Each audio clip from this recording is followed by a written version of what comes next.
नमस्कार, आप देख रहे हैं आरजे रमझाझर और मैं हूं पुखराज सिंह। मैं हिंदू हूं, मुझे मेरे शिक्षक ने सिखाया वसुधैव कुटुंबकम, संपूर्ण विश्व एक परिवार है। भाजपा ने देश में नफरत का ऐसा जहर घोला कि शिक्षा के मंदिर में एक शिक्षिका ने मासूम बच्चे को दूसरे बच्चों से ये कहकर पिटवाया कि मुसलमान है, इसको जोर से पीटो। देशवासियों जागो, वरना तुम्हारे साथ भी ऐसा कब हो जाए कोई अंदाजा नहीं लगा सकता। जी हां, एक वीडियो के माध्यम से संजय सिंह आम आदमी पार्टी के नेता के द्वारा यह बातें कही गई है। इस पर आपको बता दें कि मल्लिकार्जुन खड़गे के द्वारा भी यह ट्वीट कर जानकारी दिया गया है कि यूपी के एक स्कूल में जिस तरह से एक अध्यापिका ने धार्मिक भेदभाव कर एक बच्चे को दूसरे बच्चे से पिटवाया, वो बीजेपी और आरएसएस की नफरती भरी राजनीति का विचलित कर देने वाला परिणाम है। ऐसी घटनाएं हमारी वैश्विक छवि पर काली पोत देती है, यह संविधान के खिलाफ है।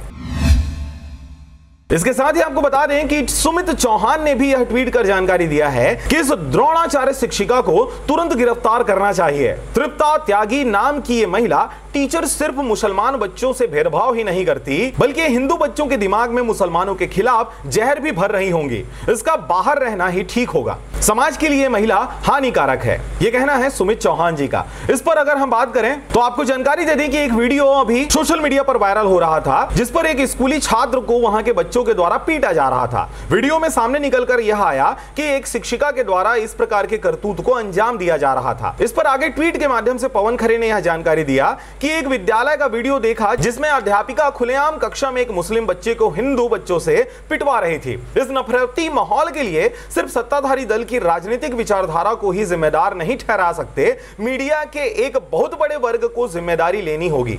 इतिहास माफ नहीं करेगा। जी हां, लगातार इस वीडियो के बारे में सभी लोगों ने अपनी राय रखी है। इस पर राहुल गांधी ने भी ट्वीट कर जानकारी दिया कि मासूम बच्चों के मन में भेदभाव का जहर घोलना, स्कूल जैसे पवित्र स्थान को नफरत का बाजार बनाना, एक शिक्षक देश के लिए इससे बुरा कुछ नहीं कर सकता। यह भाजपा का फैलाया वही केरोसिन है जिसने भारत के कोने कोने में आग लगाकर रखी हुई है। बच्चे भारत का भविष्य हैं, उनको नफरत का बाजार नहीं परोसना चाहिए।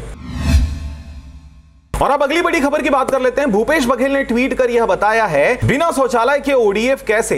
उन्होंने अपने ट्वीट में यह लिखा है कि आज नरेंद्र मोदी प्रधानमंत्री जी को पत्र लिखकर चिंताजनक स्थिति से अवगत कराया है कि पिछली सरकार द्वारा राज्य को ओडीएफ घोषित किए जाने के बावजूद 15 लाख परिवार उन्नत शौचालय सुविधा से वंचित हैं। यह जांच का विषय है, इन परिवारों को यह सुविधा जल्द ही उपलब्ध कराई जानी चाहिए। जी हां, आपको बता दें कि भूपेश बघेल ने अपने उस लेटर को भी साझा किया है।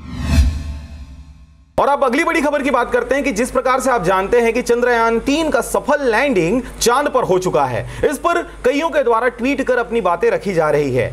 जिस प्रकार से नरेंद्र मोदी साहब ने इसका पूरा क्रेडिट अपने ऊपर लेते हुए चुनाव का प्रचार का एक माध्यम बना लिया, उस पर लोगों ने अपनी राय व्यक्त की हैं। कई सारे लोग प्रधानमंत्री जी के बारे में कहते हैं कि वो एक नंबर के क्रेडिट चोर हैं, चाहे ओलंपियन खिलाड़ी हो, चाहे टॉपर्स बच्चे हो या फिर वैज्ञानिक हो, सबकी क्रेडिट अपने नाम कर लेते हैं। ऐसी टिप्पणी कुछ लोग ही करते हैं, वास्तव में वे बड़े उदारवादी हैं। देखो, मणिपुर से लेकर नूह तक और मुजफ्फरनगर तक सभी का क्रेडिट उन्हीं के सर पर तो है। जी हां, ये ट्वीट कर जानकारी दिया है गोपाल इटालिया ने।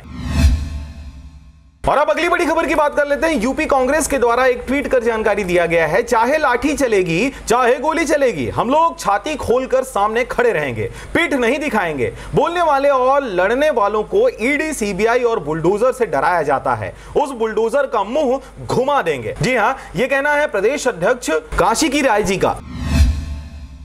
और आपको अगली बड़ी खबर की बात बताते हैं। भूपेश बघेल ने ट्वीट के माध्यम से यह जानकारी दिया है कि देनदारी की ओर ध्यान आकर्षण की जा रही है। आज प्रधानमंत्री नरेंद्र मोदी जी को पत्र लिखकर भारत सरकार द्वारा लंबित देनदारियों की ओर ध्यान आकर्षित किया गया है। वर्तमान स्थिति में भारत सरकार भारतीय खाद्य निगम के स्तर पर राज्य की एजेंसियों की लंबित देनदारियां लगभग 6000 करोड़ रुपए की हो चुकी है। इस पर अनुरोध किया गया है कि ऐसी स्थिति में गंभीरता को देखते हुए संबंधित अधिकारियों को निर्देशित करने का कष्ट करें कि वे राज्य की एजेंसियों की लंबे समय से लंबित समस्त देनदारियों का समय सीमा निर्धारित कर निराकरण करें तथा राज्य के विधिक क्लेम की राशि शीघ्र राज्य सरकार को अंतरित करने हेतु आवश्यक कार्रवाई करें। और अब अगली बड़ी खबर की बात करते हैं। कांग्रेस ने अपने ट्विटर के माध्यम से यह बात साझा किया है कि पीएम मोदी का विकास आप देख सकते हैं। 2019 में अगर पेट्रोल के दामों की अगर बात करें तो 71 रुपए था, वहीं 2023 में अब 101 रुपए से 103 रुपए के आसपास है। यह है 30% का विकास। डीजल के दामों की अगर बात करें तो 66 रुपए था 2019 में, और 2023 में यही 79 रुपए 89-90 रुपए के आसपास हो चला है। इस पर भी विकास है 23 रुपए का। आपको बता दें कि एलपीजी के दामों की अगर बात करें तो 2019 में 712 रुपए था, जो कि अब बढ़कर 2023 में 1103 से लेकर 1250 रुपए तक हो गया है। इस पर अगर विकास की बात करें तो 391 रुपए का विकास हुआ है। सीएनजी की अगर बात करें तो 45 रुपए रेट था 2019 में, और अब 2023 की अगर बात करें तो इस पर भी इजाफा हुआ है। 73 रुपए का अब सीएनजी आ रहा है। इस पर भी विकास की अगर बात करें तो लगभग 28 से 30% का इजाफा हुआ है। यह बात की जानकारी कांग्रेस ने अपने ट्विटर हैंडल के माध्यम से दी है। तो निसंदेह भारतीय जनता पार्टी के शासनकाल में विकास की ओर हमारा देश बढ़ रहा है। और अब अगली बड़ी खबर की बात करते हैं। बीजेपी छत्तीसगढ़ के द्वारा यह ट्वीट कर जानकारी दिया गया है, जिसमें कहा है कि विनाश काले विपरीत बुद्धि। शिव कुमार डहरिया जी, आपसे बस सवाल इतना सा है कि गुरु रुद्र कुमार जी और महंत राम सुंदर दास जी के राजनीति में रहने के ऊपर आपका क्या ख्याल है? कांग्रेस मंत्री ने सतनामी धर्म गुरु का अपमान किया है। यह कहना है भारतीय जनता पार्टी के कांग्रेसी मंत्री ने सतनामी धर्म गुरु का अपमान किया है। गुरु बालदास के कांग्रेस छोड़ने पर कांग्रेस के मंत्री, मुख्यमंत्री समेत पार्टी नेता बौखला गए हैं। अब अगली बड़ी खबर की बात करते हैं। आम आदमी पार्टी के द्वारा लगातार मोदी सरकार ने तोड़े भ्रष्टाचार के सारे कीर्तिमान, सीएजी ने खोली है पोल, ये बातें कहते हुए लगातार बड़े बड़े प्रदर्शन किया जा रहा है। मोदी सरकार के महाघोटाले के खिलाफ पूरे उत्तर प्रदेश में आम आदमी पार्टी के कार्यकर्ताओं का जन संग्राम देखते ही बनता है। घोटालेबाजी बंद करो, देश को लूटना बंद करो, ये उनके नारे हैं। आपको बता दें कि मोदी के महाघोटाले के खिलाफ आम आदमी का जन संग्राम लगातार बढ़ता ही जा रहा है। घोटालेबाजी बंद करो, देश को लूटना बंद करो। आपने शास्त्री घाट का किया प्रदर्शन।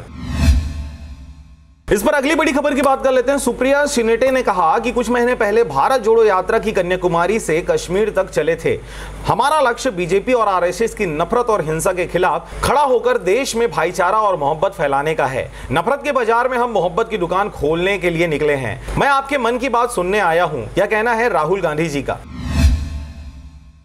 और अब अगली बड़ी खबर की बात करते हैं। भाजपा ने विधानसभा बिल्हा के आईटी सेल विधानसभा टोली एवं मंडल टोली की घोषणा की है। जी हां, आपको बता दें कि विधानसभा बिल्हा के आईटी सेल विधानसभा टोली एवं मंडल टोली की घोषणा की है। भारतीय जनता पार्टी जिला बिलासपुर कोर ग्रुप के निर्णयानुसार आईटी सेल विधानसभा टोली एवं मंडल टोली की घोषणा किया गया है।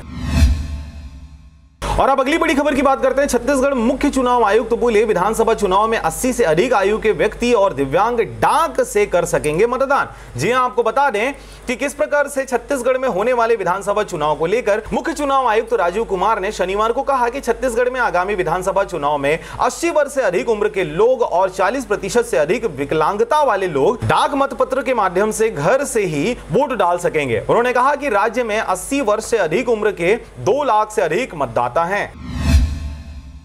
और अब अगली बड़ी खबर की बात करते हैं। रहस्यों की खोज में शिव शक्ति पॉइंट के चारों ओर घूम रहा रोवर प्रज्ञान। इसरो ने जारी किया नया वीडियो। जी आपको बता दें कि इसरो के चंद्रयान 3 उपग्रह ने बुधवार शाम विक्रम लैंडर को चंद्रमा के दक्षिणी ध्रुव क्षेत्र में उतारकर इतिहास रचा है। इसके साथ ही यह कारनामा करने वाला भारत पहला देश बना है। हालांकि चंद्रमा पर सॉफ्ट लैंडिंग करने के मामले में भारत रूस, अमेरिका और चीन के बाद चौथे नंबर पर है, पर चांद की सतह पर उतरने के बाद विक्रम लैंडर से रोवर प्रज्ञान को बाहर निकाला गया है। अंतरिक्ष एजेंसी ने शनिवार को एक और नया वीडियो साझा किया है, जिसमें प्रज्ञान दक्षिणी ध्रुव पर रहस्यों की खोज में शिवशक्ति पॉइंट के चारों ओर घूमता देखा जा सकता है।